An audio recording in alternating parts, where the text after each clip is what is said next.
தற்போதைய அண்மை செய்தியை நாம் பார்த்து வருகிறோம். சிவகங்கை அருகே மினி பேருந்தில் படியில் பயணித்த 11ஆம் வகுப்பு மாணவர் பலி என்ற அண்மை செய்தி வெளியாகியிருக்கிறது. போட்டி போட்டுக்கொண்டு படியில் பயணித்து உயிரை விட்டிருக்கிறார் 11ஆம் வகுப்பு மாணவர். மேலும் விவரங்களை நம்முடைய செய்தியாளர் ஃபாரூக் வழங்க நாம் கேட்கலாம். ஃபாரூக், விவரங்கள். வணக்கம் ஷாம். சிவகங்கை தொண்டி சாலையில் இன்று தனியார் ஒரு பள்ளி வாகனம் குழந்தைகளை ஏற்றிக்கொண்டு சென்று இடதுபுறமாக திரும்பும் போது பள்ளி வாகனத்தை முந்த முயன்ற மினி பேருந்து அந்த வாகனத்தில் உரசியதில் படிக்கட்டில் பயணம் செய்த சிவகங்கை அரசு உதவி பெறும் தனியார் பள்ளியில் படிக்கக்கூடிய +2 மாணவர் சந்தோஷ் என்பவர் இரு வாகனங்களுக்கு இடையே உடல் நசுங்கி சம்பவ இடத்தில் பலியாகியுள்ளார். மேலும் ஒரு இளைஞர் படுகாயமடைந்து சிவகங்கை அரசு மருத்துவக் கல்லூரி மருத்துவமனையில் சிகிச்சை பெற்று வருகின்றார்.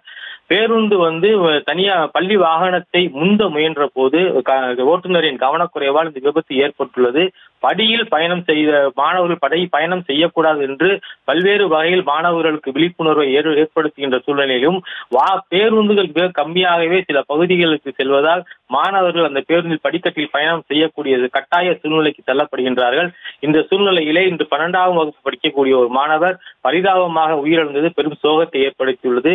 தற்போது சிவகங்கை அரசு மருத்துவக் கல்லூரி மருத்துவமனையில மாணவர்களின் உறவினர்கள், நண்பர்கள், அந்த கிராமத்தை சேர்ந்தவர்கள் என நூற்றுக்கணக்கானோர் சிவகங்கை அரசு மருத்துவக் கல்லூரி மருத்துவமனையில் குவிந்துள்ளார்கள். இது சம்பந்தமாக சிவகங்கை நகர் காவல்துறை தீவிர விசாரணை மேற்கொண்டு வருகிறது. ஷியாம்,